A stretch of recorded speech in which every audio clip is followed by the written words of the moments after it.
it's my great pleasure indeed to welcome Peter Hick. As some of you may well know already, Peter is Principal Lecturer in Inclusive Education at Manchester Metropolitan University, and he has been deeply involved in what is, for us here, a unique and innovative study of initial teacher education over what they call a longitudinal period of 3 years, looking at people from their early days as student teachers right through to being NQTs.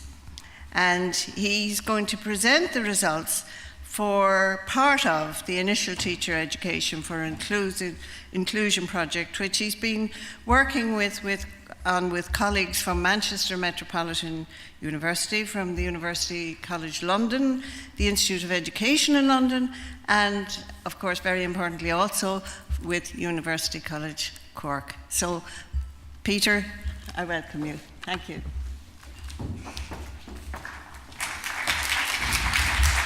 Thanks very much, Sheila, and thanks NCSE for inviting me here today. It's great to be at an event, excuse me, where we have parents represented, newly qualified teachers on a panel, colleagues who are teacher educators and researchers and policy makers actually engaging in this kind of discussion. And as I think, as Marlene said, that's really the kind of dialogue that I think we all want to be part of. So the project is called the Initial Teacher Education for Inclusion project, and it's run from 2015. We've got one more year to go, and as Sheila said, our team is from Manchester, from London, and from Cork, and also now from MIC as well.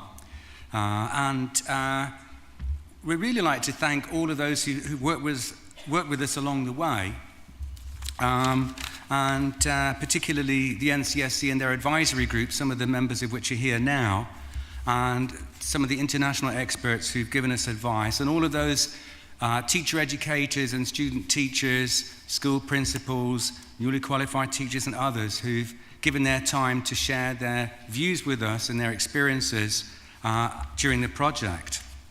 And so I think really it's quite hard to follow Marlene really in terms of setting the big picture there for the role of teacher education in developing inclusive education across the board.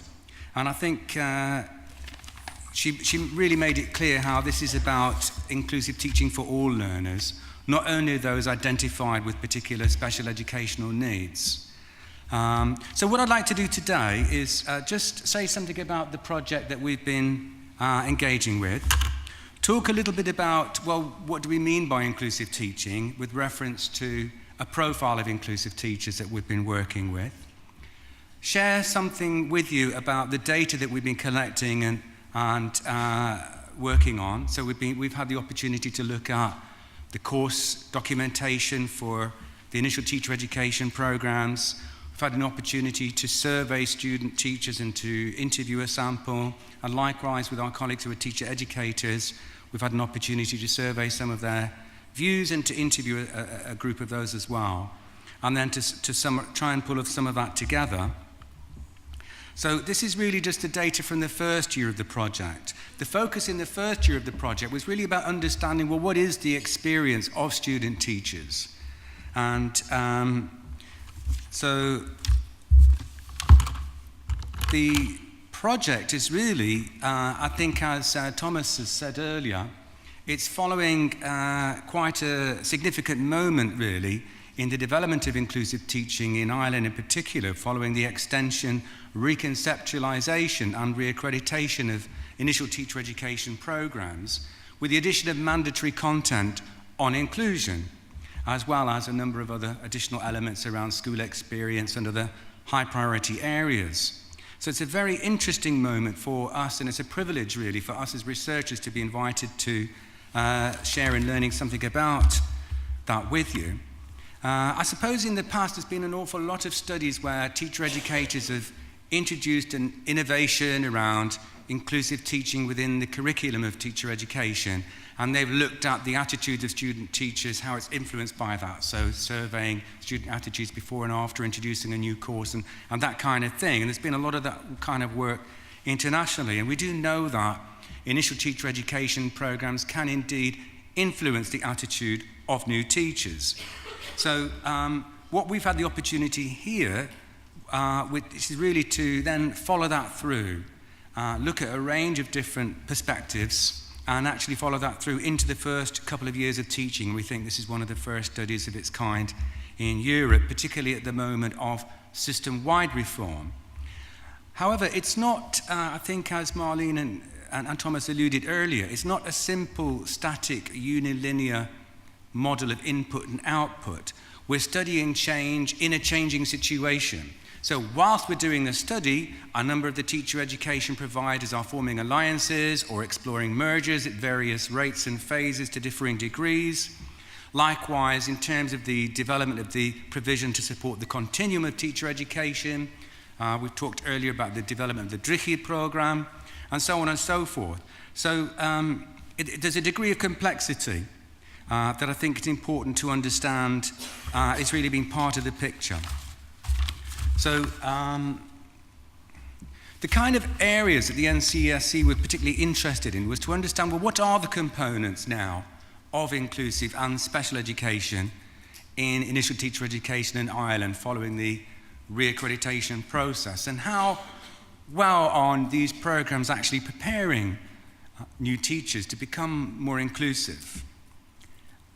And again, with reference to school students with special educational needs, what is the impact of the changes in initial teacher education on outcomes for those school students? And what might be the gaps in initial teacher education so far in preparing new teachers to become more inclusive? And what might be the lessons for the continuum of teacher education from initial teacher education through induction and in continuing professional development? Those were the kind of areas that we were asked to look at.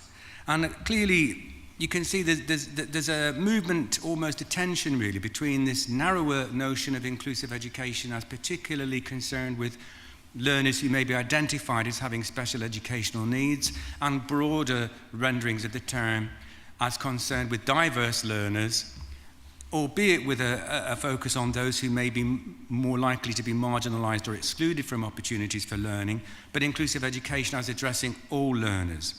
And I suppose one of the frames of reference that we've had from the literature in beginning the project was this notion of inclusive pedagogy. So when Thomas talks about you meet someone who may be described as having an autism spectrum condition, and really you've just met one person who may have an autism spectrum condition, and as Marlene said, that might not be the most interesting thing about that person.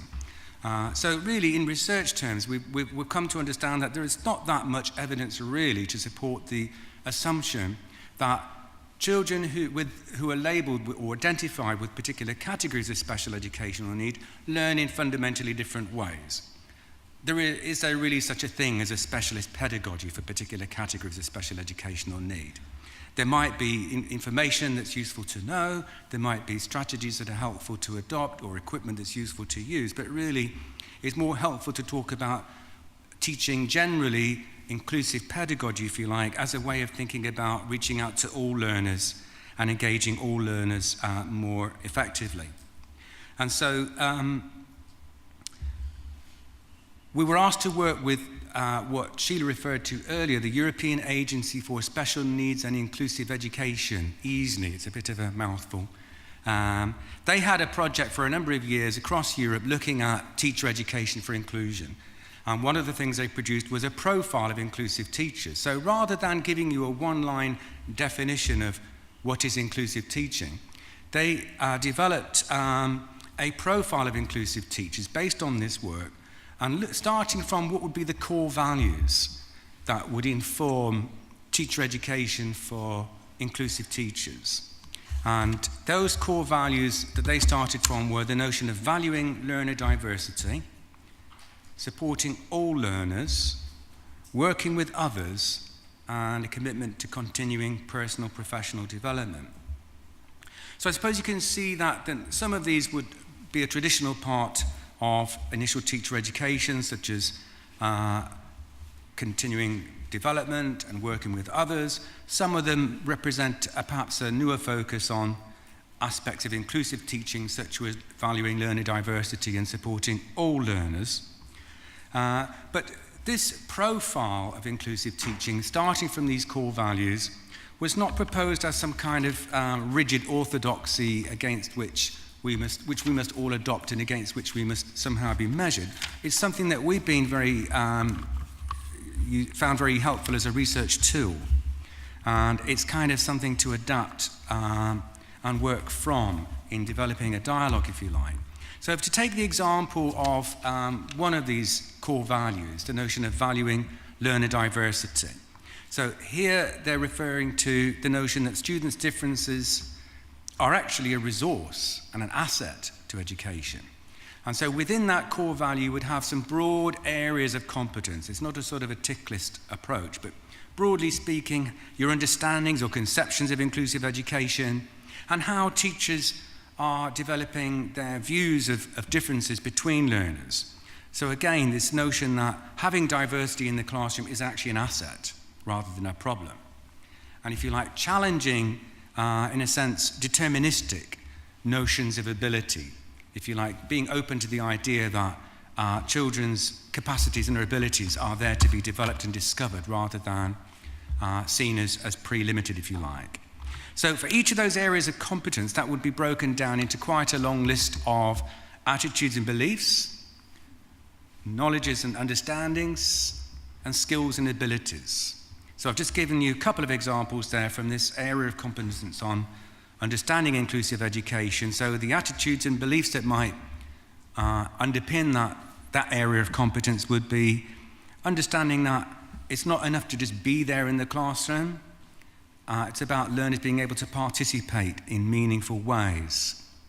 The kind of knowledge that would be associated with that might be definitions of inclusive education as referring to the presence, participation and achievement of all learners. And Marlene referred to Malinsko's work earlier on the Index for Inclusion, where some of this relates to. And what kind of skills and abilities might be needed to implement that knowledge? It might be being able to critically examine one's own beliefs and attitudes, and so on. So you build up a profile of attitudes, knowledge and abilities around those core values and areas of competence. And so that's the framework that we've been able to use. And we started by looking at the course documents. Now you might think, well, okay, that's a nice job for somebody. It wouldn't be my cup of tea to be reading through all the course documents of all the teacher education programs in Ireland. But actually, you may think this is a researcher nerd type activity, but actually we enjoyed it a lot more than we expected to, because in fact, colleagues obviously people are responding within a time scale to a particular pro forma, but nevertheless they've taken the opportunity to set out a vision, a philosophy, a commitment to social justice, and to actually state really what their programs were all about. So they are course documents, but they're telling some kind of a story that's useful to look at. And so we were very grateful to the Teaching Council for their support, particularly with this element of the research as well. They were able to correspond with teacher education providers and obtain documentation for us based on their reaccreditations. And of course we looked at the reviews that the Teaching Council had conducted themselves. They shared some of their own initial analysis with us, which is very kind. And we made our own analysis of the documentation in relation to this EASNY profile of inclusive teachers, as well as in relation to the criteria for reaccreditation set by the Teaching Council. So we found that lots of the elements of this profile of inclusive teachers were there. As you might expect, it's meant to be a profile for all teachers, and you'd expect much of that to be present, and indeed it was, but not all equally represented, if you like. So most programs offer some kind of discrete modules that are particularly relevant to inclusive education in either a broader or a narrower sense. So that would be modules which are either entitled, or the learning outcomes are particularly explicitly focused on that sort of content. However, content relevant to inclusive teaching would also be covered in more general areas such as school experience, subject pedagogy, so how to teach maths or whichever subject, and also, interestingly, in the student research projects very often. Although we did find, really, whilst there's a generally notions of social justice are addressed, typically much of the content did tend to narrow down to more of an emphasis on special educational needs in terms of the approaches that were most evident. And there was some talk about actually addressing inclusive teaching across the piece, not just in particular modules, but actually the degree of depth to which that was developed was often more limited. We saw a bit of a sense in some of the documentation, looking across the documentation as a whole, really, not at any particular provider or particular program, a sense of an imbalance between the focus on values and the focus on skills. I don't know how well you can see that, but this is a representation of the general emphasis within the program documentation as a whole, based on this core value of valuing learner diversity. So you've got these two areas of competence. You have conceptions of inclusive education over here, and teachers' views of learner difference over there. And on this side of the graph, you've got those attitudes, knowledge, and skills.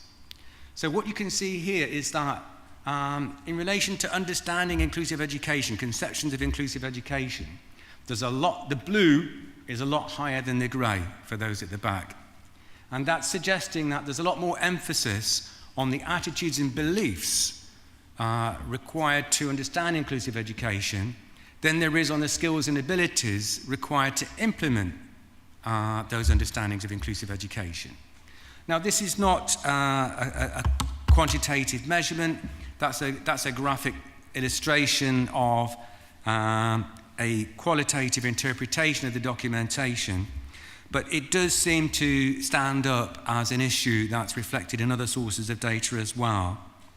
And so we then went on to do an initial survey of the teacher educators, and we got responses in the end from, I should have said that, yeah, the documents that we looked at represented about half the programs in Ireland, and about 2/3 of the providers responded to a staff survey, again representing nearly about 27 programs, which is not far off. Half of the programs were represented by those who responded, who were mainly program leaders, in some cases module leaders with a particular expertise in the area of inclusive education, and mainly post-primary, but about a third were from the primary sector. And one of the things that came out in the survey was when you asked them, well, about the areas of competence within the EASNY profile, everybody said, yes, this area is really relevant. So whichever area of the EASNY profile we asked about was said to be highly relevant. However, typically, they were less confident in asserting that the area was well covered, or that their colleagues were well confident in delivering that. So, and we had similar responses throughout that aspect of that particular survey. So some staff, some academics who, particularly those who might be, whose own expertise was in the area of inclusive education, did tend to talk about seeking to further embed inclusive teaching across initial teacher education programs. And indeed, some programs said that they'd made space for more in-depth reflection for student teachers on engaging in inclusive practices in schools. However, one thing we hadn't expected was that a number of programs, colleagues reported that they found that there was less time to focus on inclusive teaching following the reaccreditation process due to the requirement for additional school experience and the inclusion of mandatory content on other high priority areas. And once again, this notion that teacher educators themselves may wish to have further opportunities for their own continuing professional development in this area was highlighted by a number of respondents to the staff survey. So we started to follow up some of this initial paperwork and surveys with some interviews. And we focused these around a number of case study sites. On this slide, I'm just showing you really that we got a nice spread of primary and post-primary, concurrent and consecutive, and there was a geographical spread. So we felt we had a nice representation of different kinds of providers involved, which was good. And again, colleagues were extremely helpful. So we interviewed teacher educators, academic staff across 5 IT providers, mainly heads of school or program leaders, and also specialists in inclusive education.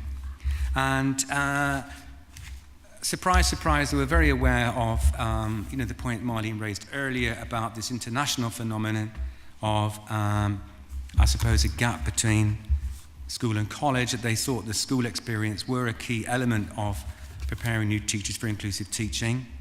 And they also pointed out that actually the availability of placements and the quality of placements and the quality of support available in a particular school experience placement was a real constraint for them. It wasn't simply constrained by their own capacity to develop their college-based aspects of the programs. And again, we had further reports of some experiences of a reduction in focus on inclusive teaching.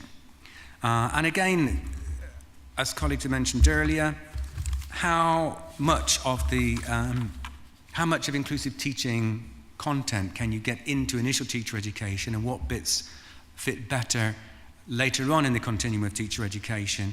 That was an issue that was raised in those staff interviews as well. So really, I'll give you a quote from one colleague who said, discussing this notion of separate discrete modules or permeating it across the program, this colleague said, there's still a fair amount of lip service around. If you really want to make changes, you need people to see it as part of a real professional obligation. So there was a sense that it's, in part, a little bit a question of what the time and opportunities and expertise of particular individuals may be. And others were talking about trying to move beyond the notion that inclusive education or inclusive teaching is just about special educational needs, and that presenting particular challenges for teacher education, and highlighting the need for teacher educators to have the opportunity to collaborate themselves, not necessarily just to be given a toolkit or a pack, but to have time and space to collaborate together. So then we moved on to the students. We did a survey of student teachers. This was the first cohort to graduate from the extended and reconceptualized programs. In this slide, I'm not going to spend time on the numbers. It's just to show you really that once again, we felt we got a nice spread of subject areas of primary and post-primary. And it was a good gender balance and a reasonable sample of the whole cohort, really. I'm just speeding along because of reasons of time. We found that many of those had prior experience of working with children with special educational needs. A higher proportion than I'd expected actually said that they'd had personal experience of a friend or relative with a special educational need or disability. And that's quite important because it represents a possibly underutilized resource in terms of knowledge of experience of diversity.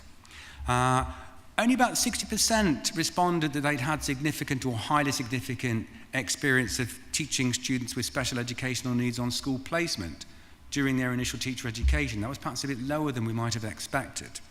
But many had had experience of teaching diverse learners in other ways. Overwhelmingly, the students who responded to the survey, and of course there's always a bias about those who choose to respond, we give them vouchers and whatever, but those who are more interested inevitably will respond. But overall, there were very positive attitudes towards inclusive teaching. There wasn't really a problem about negative attitudes to inclusion from the student teachers. And that was the case whichever way you broke up that data, so whichever kind of demographic variables you looked at. And almost everybody agreed that it's not just about special needs. And almost everybody agreed that most kids who are identified with special educational needs could be taught within mainstream schooling. One thing that did come out of analysing that data was that more experience with, particularly with children identified with special educational needs in schools on school experience placement whilst during initial teacher education, a broader range of experience did seem to be linked to more strongly positive attitudes, clearly. If we asked them in a survey, well, what would you do to improve your course next time around? They'd say, yeah, give us more experience with a wider range of students, give us a bit more support on the school placement, so more alignment between the support of the college placement supervisor or the school cooperating teacher with the college-based aspects of the programme. They're always asking for more input on practical strategies, and the same for within particular subject specialisms as well. So we were then able to interview a good sample of students at our case study sites, and I'll try and share some of what they had to say. Again, they were very positive about their courses overall. They particularly liked the bits on inclusive teaching within their subject specialisms. Quite a number had some kind of experience of specialist provision, either resource teaching or some other experience, either it's an enrichment program, and they really valued that, and they sometimes attributed quite a lot of their development to those experiences that were important sources of reflection. Those students who'd had the opportunity to engage in specialist pathways, so where you choose a curriculum subject or you choose special needs, it's almost as if it was a curriculum subject, they often felt very good about it. And actually they saw them as having, something valuable that was useful for their future career and was a popular choice. Interestingly, typically they would not necessarily describe that in terms of specialist knowledge of particular categories of special educational need, but rather as more time spent on practical aspects of teaching as opposed to on knowledge about a curriculum subject. So they saw that as useful for teaching all children, and that was quite interesting. And, some great understandings of inclusive education coming out of some of these interviews. That it's not about treating one person differently, it's about treating everybody the same, but in their own way. And it's not just about specialist knowledge, if you like. But there really was this sense of disconnection, and I think I'm so glad Marlene said this earlier, it's an international phenomenon, really, between school and college programs in the way that students describe this. And in some cases, they were actually a bit negative when they described what they sometimes talked about as a missing practical skills input. There was lots in the ITE programs about differentiation, as indeed was required by the Teaching Council, but they didn't seem to understand that as skills for implementing inclusive teaching. And they tend to say that actually it was a school experience placements where they learnt the most about inclusive teaching. So a typical quote might have been, well, yeah, we've been told all about it, but not necessarily shown how to do it in real life. And those kind of comments were fairly common. Those comments weren't focused on any particular provider or program. And there's that interesting, quite significant variation within a program and within providers. I think that points to the relevance of the school contexts and indeed the differing levels of support for the school placement that were provided. And some students talked about generational differences between teachers in approaches to inclusive teaching. So they'd been sometimes talked to at their college-based elements about being agents of change in the school system. But then, of course, as a student going into a school placement, your actually role is more focused on complying with the existing practices within the school. So it's how students are supported in navigating through some of those contradictions. And it's really having a problem-solving process. And there were some lovely examples of student teachers being able to articulate the kind of problem-solving inquiry process that they'd learned and how they could apply that to engaging in inclusive practices in their teaching. So being aware of different learning needs, I've learned from the course to try and identify those needs and do inquiry-based teaching. So kind of summing up with the research areas that NCSC asked us to look at, what about the components of inclusive teaching?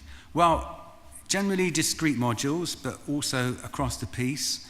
but not necessarily in-depth permeation, where actually students are being assessed on their implementation of inclusive practice, being supported in critical reflection on issues in inclusive practice in school experience placement, and where that's clear across the piece, and when there's a clear systemic challenge to notions of deterministic thinking about abilities and so on. There is, I think, still a legacy of an emphasis on special educational needs evident across the programs. Do the programs prepare new students to become inclusive teachers? Well, clearly they are coming out of the programs generally positive towards inclusive teaching, and they do have an understanding of the core values for inclusive teaching as it's set out in that particular profile. Some cases, it might be that their prior experiences have not been necessarily used to the full as a resource for learning in initial teacher education. So I suppose I would perhaps tentatively characterize the system as in transition, rather than fully radically transformed, if you like, in relation to developing inclusive teaching, where there's enormous amounts of progress being made, but you can see where further steps might be taken. If you're asking about the impact on the outcomes for school students identified with special educational needs, that's not necessarily something that, of course, that teacher educators would record, but clearly there's a link between positive attitudes of student teachers and their level of school experience. And as I said, the specialist pathways were seen as valuable, but as actually practically based rather than focused on specialist knowledge. What aspects of initial teacher education might be strengthened further? Well, clearly, this notion of an emphasis on practical skills and some kind of stronger alignment between the school and college aspects, and that might involve some kind of opportunities for further development for teacher educators, for collaboration between subject specialists and those with expertise in inclusive education. And so students talked about workshops where they could bring examples of difficulties they'd experienced in practical situations in school and reflect on them using a process of inquiry in relation to engaging in inclusive practices with teacher educators, and how well prepared are all teacher educators to have those conversations is something that they did raise with us. What kind of issues are emerging for us to be thinking about over the next phases of the research? So we'd be interested to know from teacher educators what kinds of professional development opportunities do they feel would be actually helpful to them, and how do they feel that their partnerships with schools could be further developed? We're obviously aware of lots of initiatives from colleagues in that area, and using the kind of models that Marlene talked about earlier, what kind of approaches might be possible in terms of working with school placement supervisors and cooperating teachers and the like in the current time here in Ireland. In terms of the next phases of the research for ourselves, so we've now just completed the first round of analysis for the second year of the project, where we've followed up interviews with those student teachers in their first year of teaching. We've done a survey of those same student teachers, again in their first year of teaching, and we've interviewed a sample of school principals. That was last academic year. We're just now entering the final year of the project, and we are about to be launching a further survey of those newly qualified teachers in their second year of teaching and conducting following up interviews with them. And so it's a very interesting period for us, and once again we're very keen to engage in further dialogue with the full range of people represented here today. That's teacher educators, parents, newly qualified teachers, other researchers and policy makers, and we're looking for opportunities to do that. I've got some colleagues here from University College Cork, Kevin Carhill and Katrina Curtin. I'm sure they'd be delighted to talk to any of you over the lunch break, as would I. And the research team would be very keen to hear from anyone who would like to discuss our work further. So that's my time. and I'll leave the rest for questions. Thank you.